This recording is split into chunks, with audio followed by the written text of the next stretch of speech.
Madison, you won't believe this. There are unfamiliar men and women living in your supposedly vacant house. Please call the police immediately and come to the property right now. Hearing the trembling voice of my lawyer, Michael Turner, echoing in my ear, I instinctively slammed on the brakes.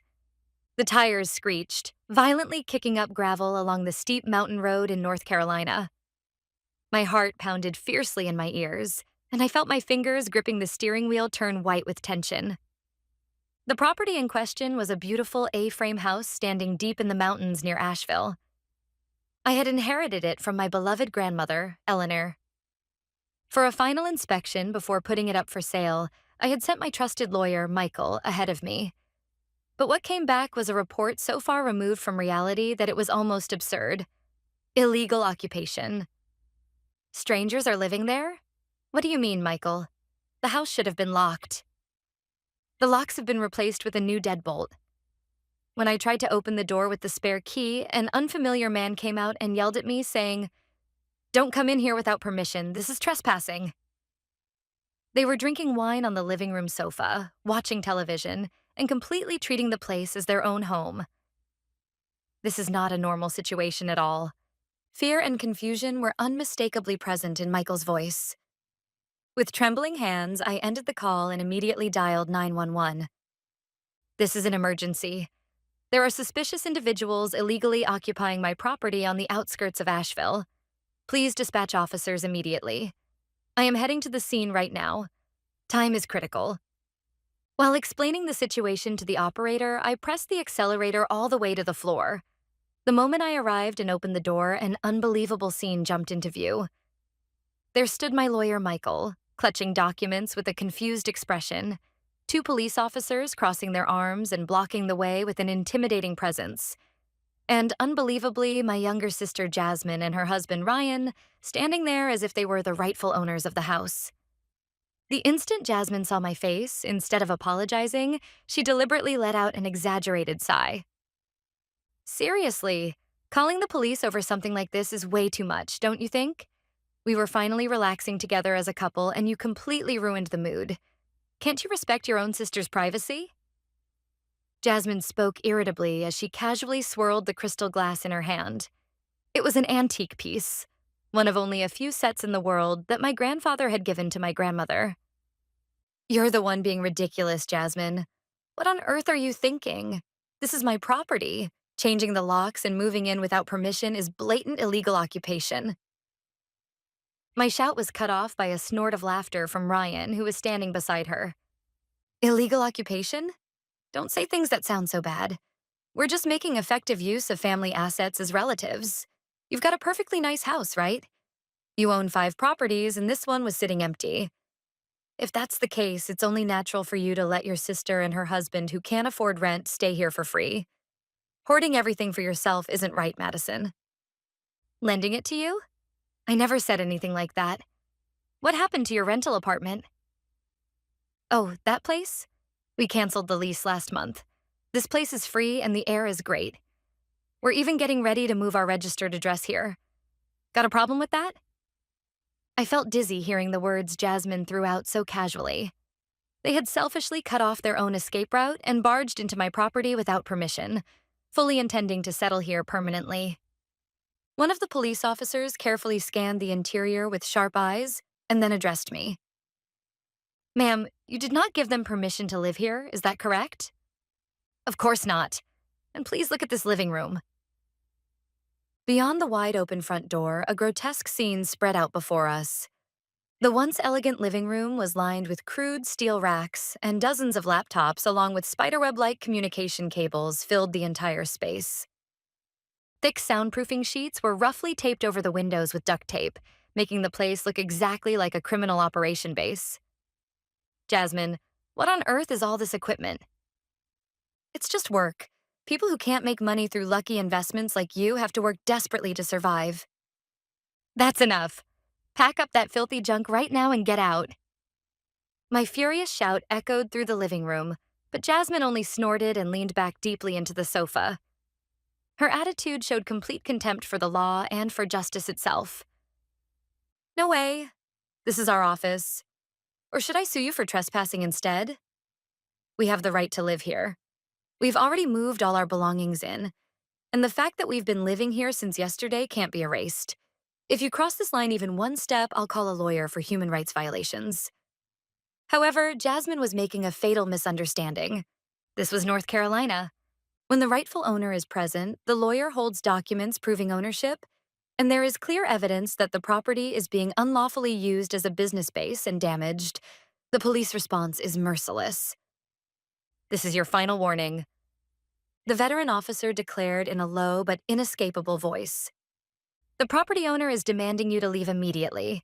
Since you cannot present a legitimate lease agreement, this constitutes first-degree criminal trespassing. Stand up right now. Don't screw with me. Ryan flew into a rage and shoved the officer who stepped forward hard in the chest with both hands. In that instant, the air in the room froze completely. You are under arrest for obstruction of official duties and assaulting a police officer. Do not resist.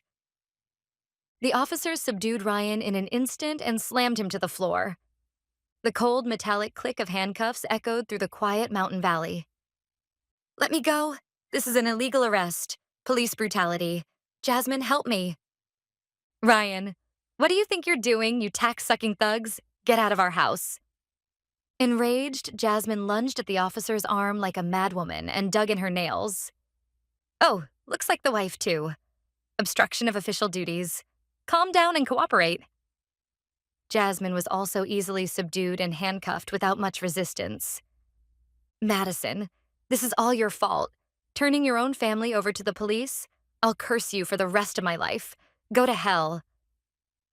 The ones going to hell are you, for turning someone else's home into a criminal base. Take them away immediately.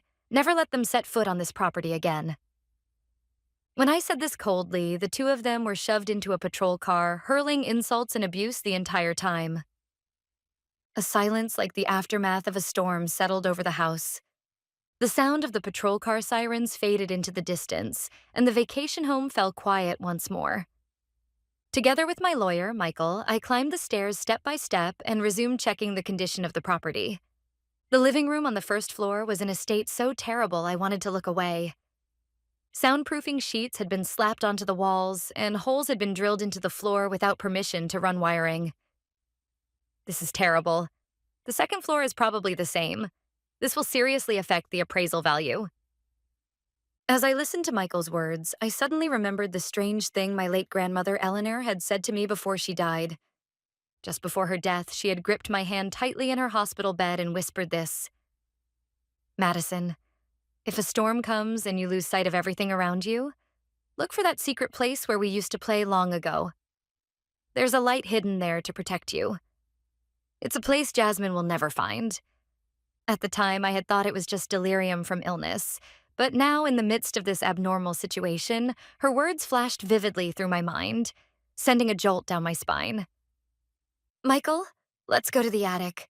I have a feeling something is hidden there. The attic? Even though the first floor was packed with electronic equipment, there wasn't a single wire up there. It was the dustiest place, and it didn't look like your sister ever went near it. That's exactly why.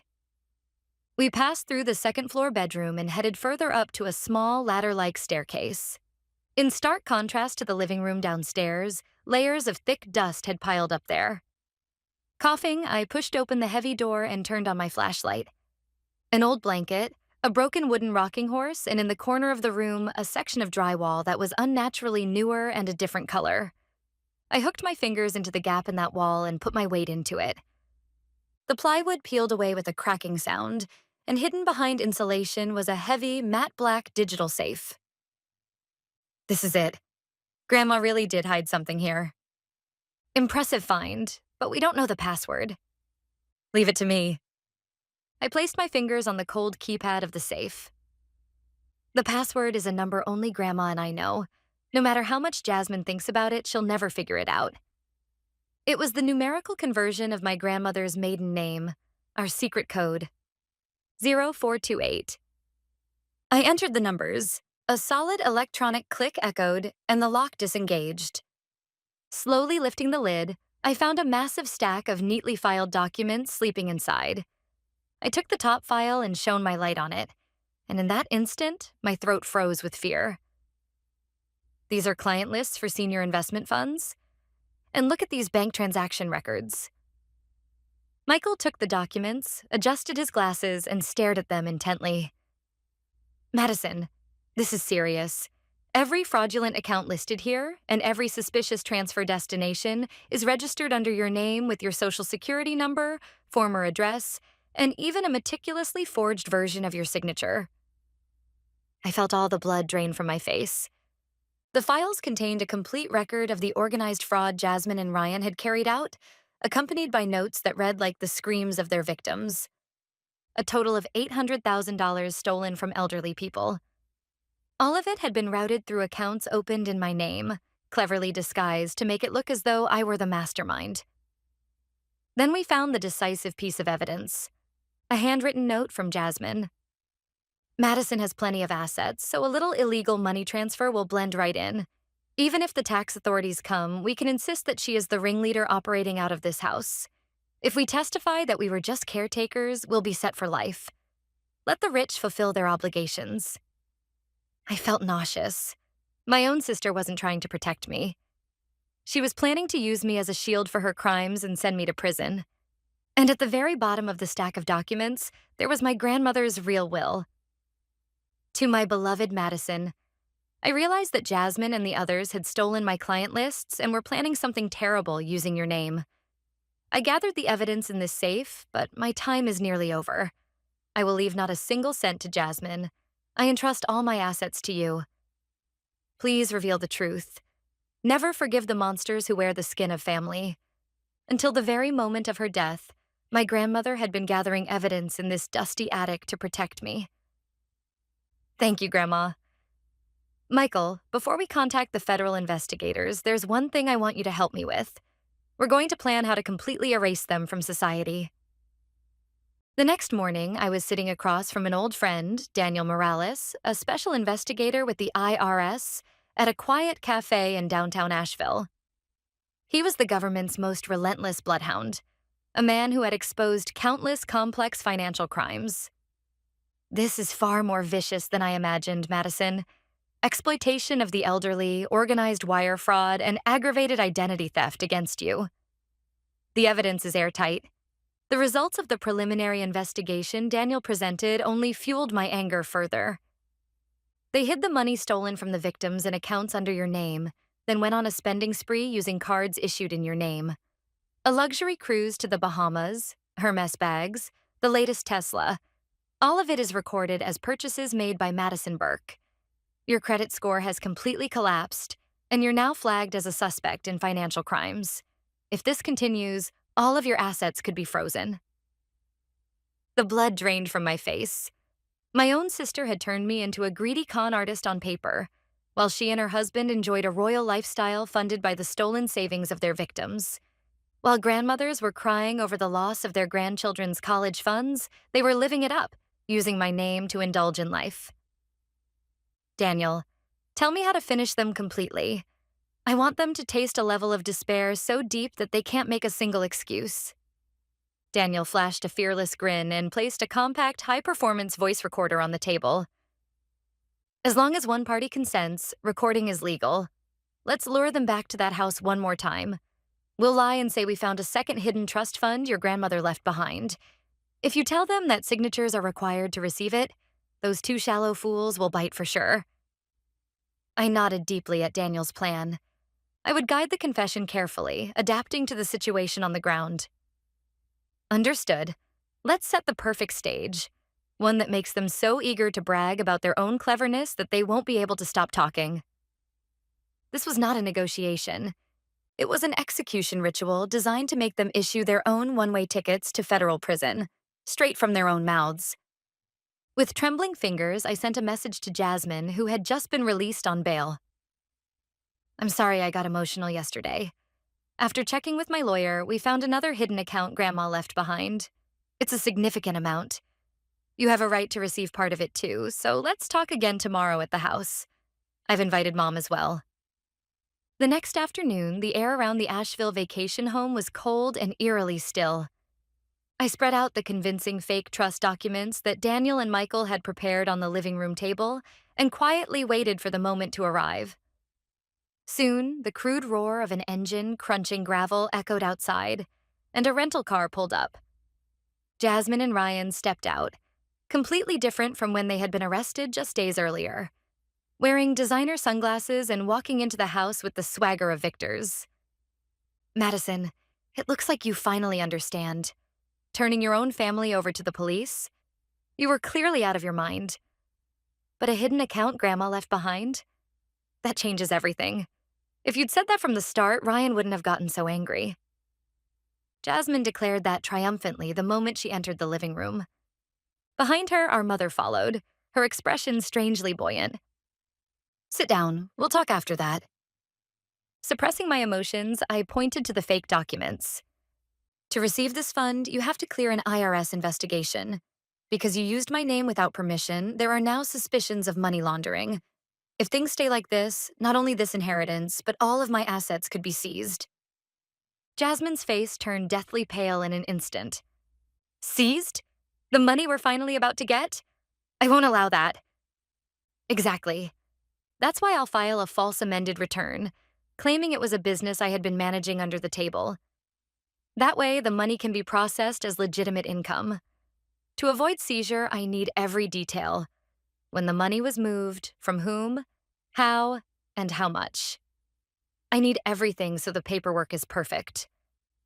Our mother leaned forward as well, drawn in by the promise of an inheritance. That's right, Jasmine. Madison is saying she'll take the fall, so tell her everything. This is the surest way for all of us to end up happy. By then, Jasmine had completely forgotten how to doubt. Blinded by the enormous inheritance dangling right in front of her like a carrot, she had lost all caution. Fine, I'll be honest. We actually started opening accounts in your name 2 years ago. Jasmine began speaking enthusiastically. The hidden recording device had begun capturing every word of her downfall without fail. Old people are shockingly defenseless once they trust someone. Jasmine spoke in the tone of a successful entrepreneur.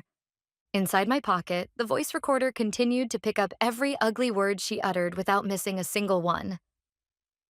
The method was simple. From Grandma's old client list, we filtered out wealthy people who lived alone and whose judgment had dulled. Then we contacted them under a very convincing name, Madison Burke Real Estate Investment Advisory. Your name is well known in the industry, and more importantly, it's clean, so no one ever questioned it. Ryan proudly added from the side. The drop accounts we opened using your social security number turned out to be the perfect laundering machine. The money wired in by the victims went through there first, then was sent off to overseas Bitcoin accounts. Even if the police caught a cent, the account holder was you. It would only look like a rich sister pinning the crime on her poor sister. A perfect plan, right? The two of them burst out laughing. But collecting as much as $800,000 must have been hard, right? When I prompted her, Jasmine snorted smugly. Hard? Not at all. Mrs. Collins said it was her grandchild's college fund, but when we proposed a guaranteed investment, she cried with joy and signed immediately. Those stupid old people had no idea their money was turning into our Bahamas trips, the latest Tesla, and Hermes bags. In the end, money shouldn't be used by the people who have it, but by the people who are smart. Ryan leaned forward as well, accelerating the confession.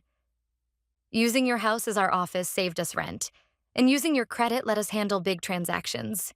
Your name was the perfect camouflage. About this trust fund, too, if you sign as the mastermind, I think we can kick back about 10% to you. A family discount. 10%? You framed me and made $800,000 and I only get 10%? Don't be greedy. You already have more than enough, right? This is wealth redistribution. Their confession could not have been more perfect. Motive, methods, victim details, and a clear admission that they had deliberately framed me. I slowly stood up, removed my sunglasses, and fixed the two of them with a cold stare. Thank you. I wanted to hear those words directly from your own mouths. Now it's all over. Huh? What's with that face? Hurry up and sign. I took out my phone and said briefly, You heard everything. Come in. The moment my short signal echoed through the living room, the front door of the vacation house was kicked in with a thunderous crash. FBI, nobody move. Hands up. Amid furious shouts, several men and women in tactical vests stormed inside. On their backs were large letters reading FBI and IRSCI. Leading them was Daniel Morales, the very man who had been sitting across from me at the cafe just moments earlier. He thrust forward his badge and fixed a cold stare on the frozen Jasmine and Ryan. What is this? Madison, what does this mean? Jasmine screamed as she nearly fell out of her chair. Ryan dropped the whiskey glass he was holding, and the amber liquid spread across the carpet. I told you not to move. Every word of your confession has been recorded in real time under federal investigation. Daniel spoke calmly and pointed to the small receiver placed on the table. What had been hidden against my chest was not just a recorder, but a live transmitter sending audio directly to the patrol cars where the agents were waiting. No way, you were recording us? That's dirty. Trapping your own family like this, how low can you go? Jasmine's face flushed bright red as she lunged at me, but a female agent instantly twisted her arm behind her back and slammed her face onto the table.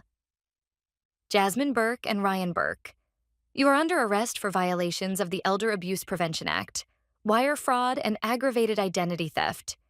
You have the right to remain silent, but your confessions just made will be entered as evidence in court. In that moment, the living room turned into a hellish scene of chaos and screaming. Wait, I had nothing to do with this. Chase planned everything. Don't lie, Jasmine. You're the one who brought the client list. Just moments ago, they had been posing as invincible business partners, but the instant the handcuffs clicked shut, they began desperately hurling blame at each other. The sight was pitiful and almost laughable. Our mother had collapsed into a corner of the room, sitting as if her legs had given out. Agent Daniel, please wait. This is a family matter. There's been some kind of mistake. Madison, stop this. You'll stain the Burke family name. I returned my mother's trembling plea with a cold stare. Mom, it's too late. They bragged with their own mouths about stealing grandchildren's college funds from elderly people and trying to pin the crime on me. The reputation you wanted to protect was dragged into the mud by their own hands. Screaming and sobbing, Jasmine was dragged toward the front door. I watched silently as the flashing lights of the patrol cars swallowed them whole. Several months after the arrest, the trial was held at the federal courthouse in Asheville. Jasmine and Ryan, sitting in the defendant's seats, bore not a trace of their former arrogance. Their skin was roughened by detention, and they were dressed in cheap, ill-fitting courtroom suits. Until the very end, they clung to the pathetic claim that it was merely borrowing within the family. But the decisive confession recording submitted by the federal prosecutor shattered everything. The judge delivered the verdict in a cold, merciless voice. Defendant Jasmine Burke, you are found to be the principal offender in violations of the Elder Abuse Prevention Act, wire fraud, and aggravated identity theft, crimes of an extremely malicious nature. Accordingly, you are hereby sentenced to 5 years in federal prison. As for the accomplice, Ryan Burke, you are sentenced to 12 months of probation. In addition, full restitution to the victims is hereby ordered. 5 years? This is a lie. We only moved $800,000. There's no way I should go to prison. Jasmine screamed in the courtroom, but reality showed no mercy. Furthermore, their assets were liquidated by the United States Marshals Service. Every sandcastle they had built with stolen money was exposed to the light of day and collapsed. The latest Tesla bought with loans taken out in my name, the Hermes bags that had filled their closet, and Rolex watches worth thousands of dollars were seized one after another and sent to auction. Madison, please, don't sell that watch. Do you know how hard I worked to get it? In the detention center visiting room, Jasmine clung to me as she begged, and I answered her coldly. You didn't work for it. You just stole the wealth that women like Sophia Collins protected their entire lives. Everything is going back where it belongs. Don't cling to it for even a millimeter. Your so-called success was a fake, built on other people's misery. The funds generated from the seized assets were distributed under federal supervision to 6 victims. Out of the total damages of $800,000, approximately 30% was returned to them. Sometime later, I visited the home of one of the victims, Mrs. Sophia Collins. Madison, thank you so much. My grandson's college fund came back. I had already given up, but now I can let him chase his dreams again. As I felt the warmth of her hands gripping mine through her tears, I knew it with certainty. Uncovering the truth in that house that day was the most valuable action I had ever taken in my life. Madison, wait! Don't go! The one who chased after me as I stepped out through the heavy courthouse doors was my mother. Her face was crumpled with tears, and there was no trace left of the dignified figure she had been just months before. But what spilled from her mouth was not an apology to me, but a shockingly selfish accusation. If you had changed your testimony and agreed to a settlement, Jasmine's life could have been saved. Don't you have any mercy at all? Do you really think you can be happy after throwing your own family into hell? I stopped walking and slowly turned around. Mom, let me ask you just one thing. Did you truly not doubt for even a single second, until Jasmine was arrested, that she had stolen my identity and scammed elderly people? When you saw that flashy lifestyle, didn't you think anything was strange? At my question, my mother twisted her face and screamed as if spitting the words out. Of course I didn't doubt it. I just assumed that you, being successful, were helping your sister out. I thought that was family supporting family. And yet, without even talking to me, you suddenly sold Jasmine out to complete strangers like the FBI and the police. If you had consulted me, we could have settled this quietly within the family.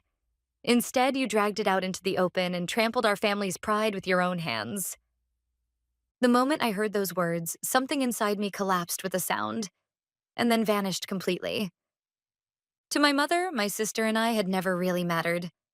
The only thing she could not forgive was losing the chance to cover up the family's shame and having it exposed to the world. Pride? What pride is there in a family that steals money from the elderly and frames their own daughter? Mom, the family you're talking about tried to destroy me. The only people who protected me were my friends. Daniel, who isn't even related by blood, and Michael, my colleague. After knowing the truth, you still blame me for not hiding a crime.